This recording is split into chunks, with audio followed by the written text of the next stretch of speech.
Today, we're looking at excerpts from a 1929 detective novel, The Purple Sickle Murders by Freeman Wills Crofts. One of you actually sent this in, which is fantastic. Oh, brilliant. Yeah, Crofts is a real classic of the genre, proper procedural stuff.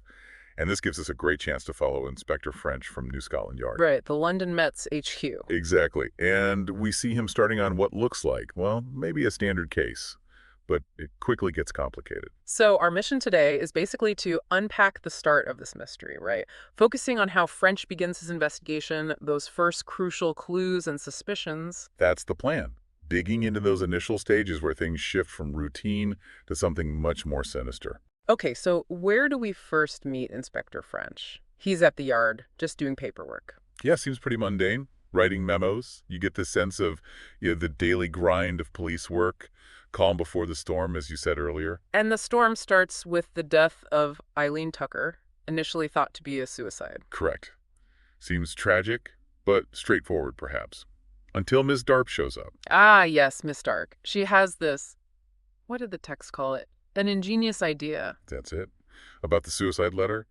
She suggests, quite cleverly, that maybe it was placed there to look like suicide. That's a big leap, psychologically. It really is, especially for the time. It shows this growing interest in, the mindset behind the crime, not just the physical evidence. French is a bit skeptical at first, you can tell. Understandable. But he starts to see her point. He respects her insight, which is interesting in itself. Shows French is adaptable. And Miss Dark, she's not just an observer, is she? She's connected to this Monte Carlo idea.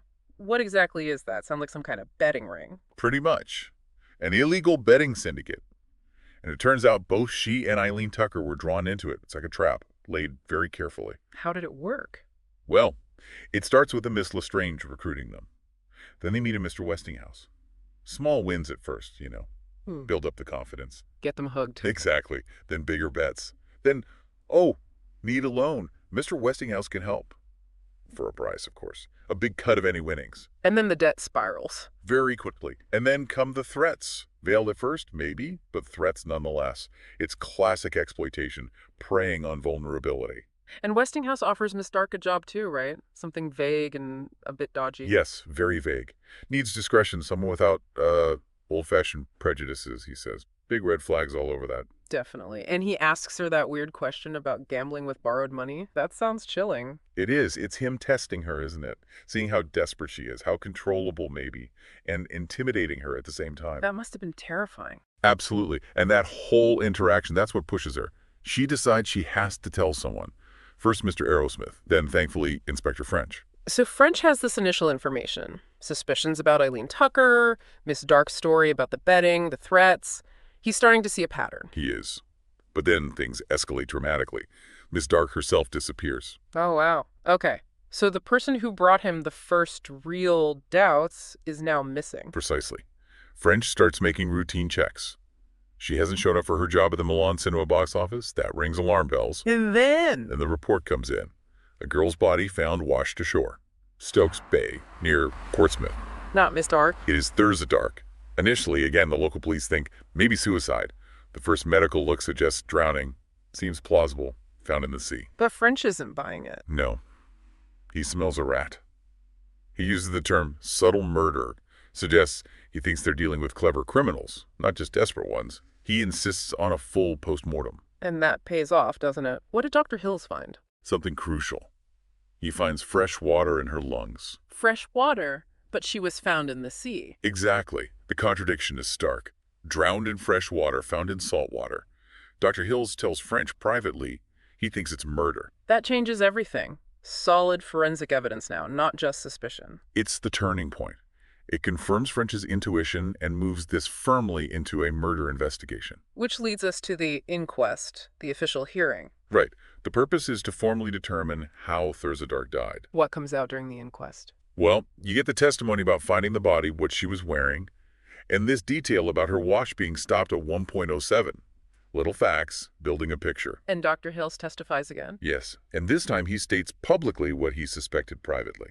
Drowning in fresh water. Definitely suspicious, likely murder.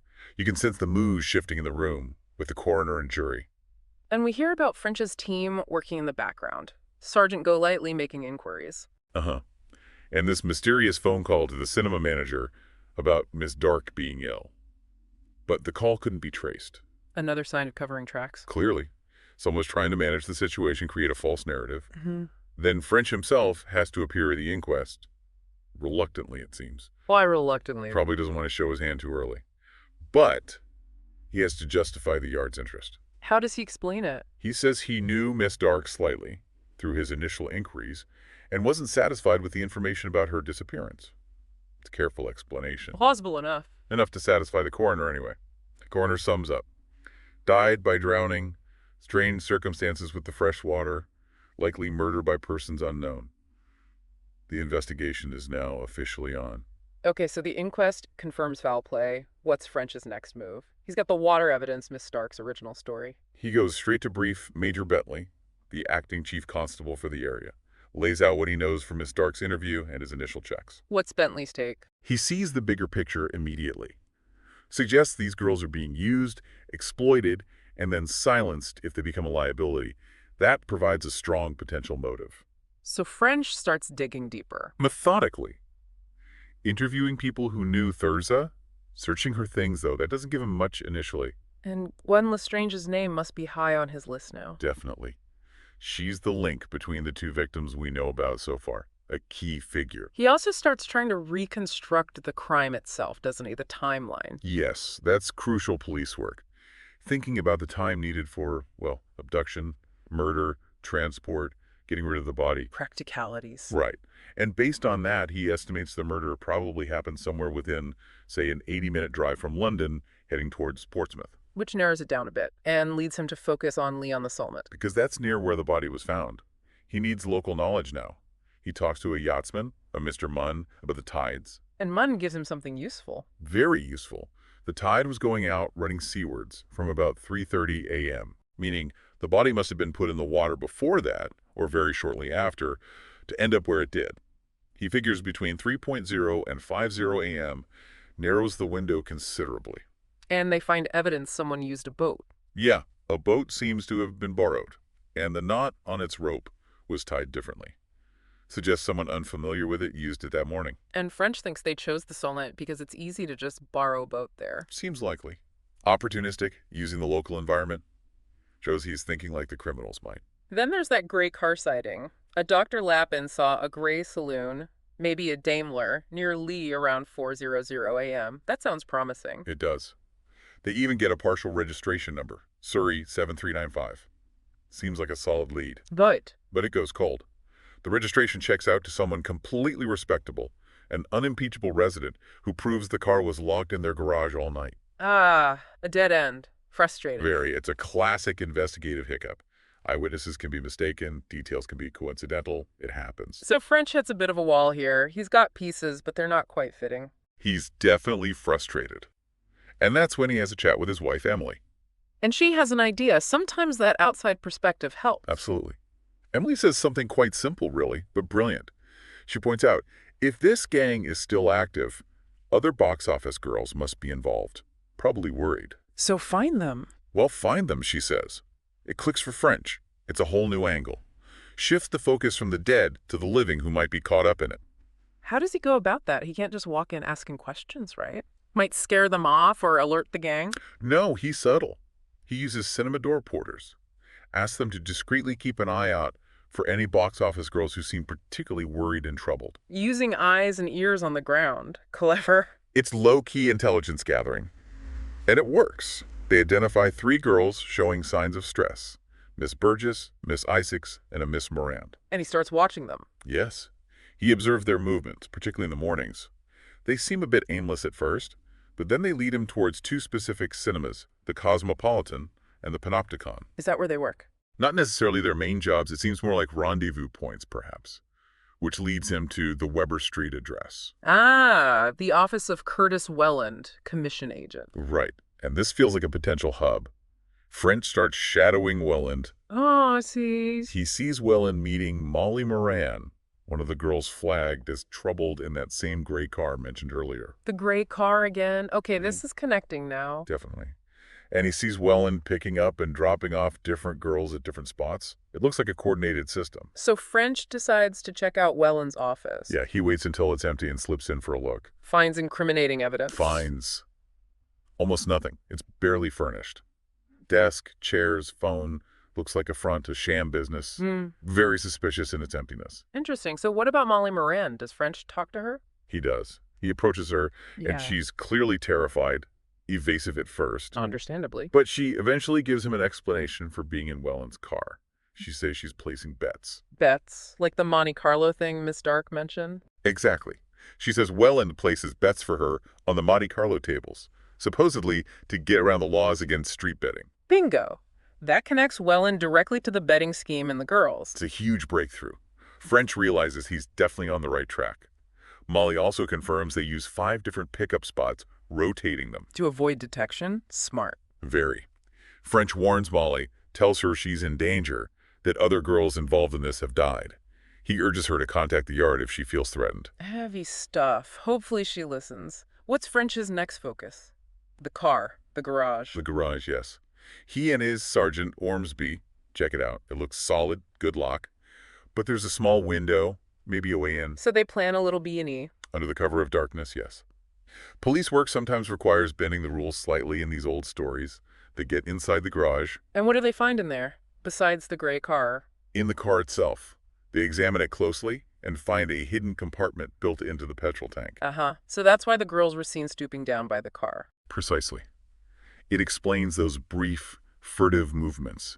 They weren't just talking to Welland. They were accessing this compartment, transporting something. What does French think they're transporting? Drugs? Stolen goods? Well, Molly Moran had mentioned passing coins for Welland. Coins? Like cash? Specifically half-crowns, she said. So French gets an idea. He arranges to get hold of some of the coins Molly is handling for Welland. 80 of them. Apparently he swaps his own money for them. Okay. And takes them where? To be checked. Straight to the Royal Mint to get the experts to examine them.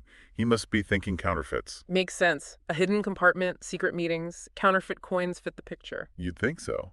But the Mint comes back with a surprising result. You're real. They're absolutely genuine half-crowns. Perfect condition. What? Why go to all that trouble? The hidden compartment, the secretive meetings? For real money? That doesn't make sense. It deepens the mystery, doesn't it? Yeah. If the coins are real, what on earth is the purpose of this whole elaborate, risky operation? Okay, so the coins are genuine, but French is still looking into Welland in these coin deposits. Right. And his inquiries lead him to a bank manager in Harrow. And this manager has noticed something odd. Very odd. A customer, calling himself Welland, comes in every week and deposits only silver half-crowns. Large amounts. Just half crowns, that's specific. Highly specific. And the bank clerk, a Mr. Whitley, gives a description of this Mr. Welland. And the description. Slight build, pale, fair mustache, and very distinctive light blue eyes with a sort of intense stare. Does French recognize that description? Instantly, he immediately thinks, style. Seems this Welland is actually someone known to the police as Style. So Welland is an alias for this known figure, Style, Progress. Huge progress. And Whitley adds one more crucial detail.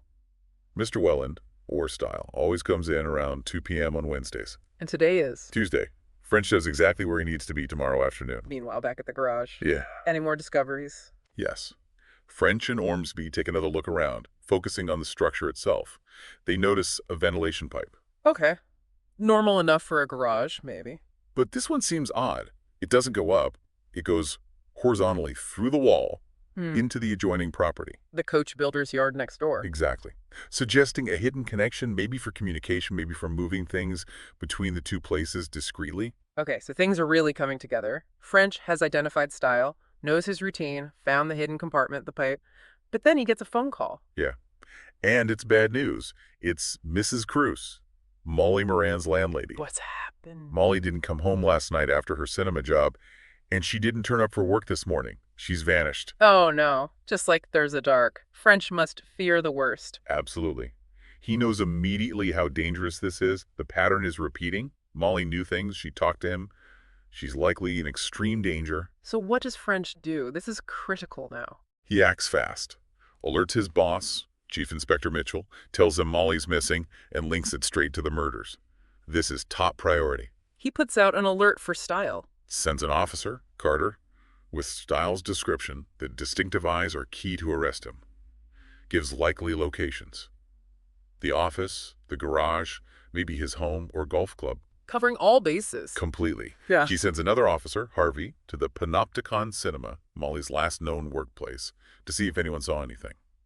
Another, Pickford, goes to her boarding house. At surveillance. Coordinated surveillance on Welland Styles' house, the Weber Street office, the garage, even his golf club. They're trying to box him in, find him or any lead on Molly. Does French check out that connection next door, the coach builders? He goes. Goes there himself, pretending he's just interested in the workshop, admiring the place. Subtle. And he chats with an old man working there. The man confirms that, yes, Mr. Welland runs the place. Took it over about a year ago. Confirms Styles' alias is tied to that property, too. And that he's been established there for a while. It fits the timeline. Just as all this is happening, does he hear back from the Mint again? About the coins? Yes. Crucial timing. Mr. Culmore from the Mint calls back with an update.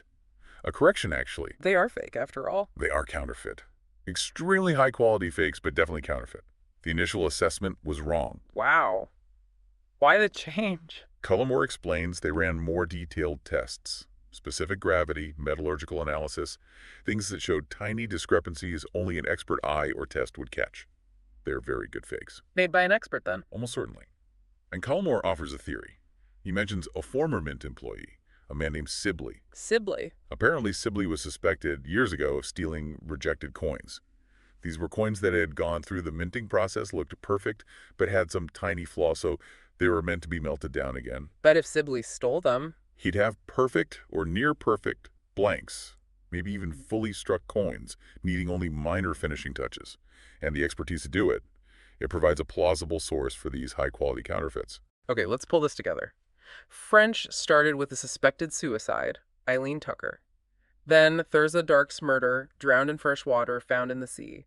Both linked to this betting scheme run by Welland, who French now knows as Style. Right. He found the gray car, the hidden compartment used by the girls, presumably to transport these coins. Which were initially thought real, but are now confirmed as brilliant counterfeits, possibly linked to this ex-Mint employee, Sibley. Exactly. And now Molly Moran, his informant, has disappeared.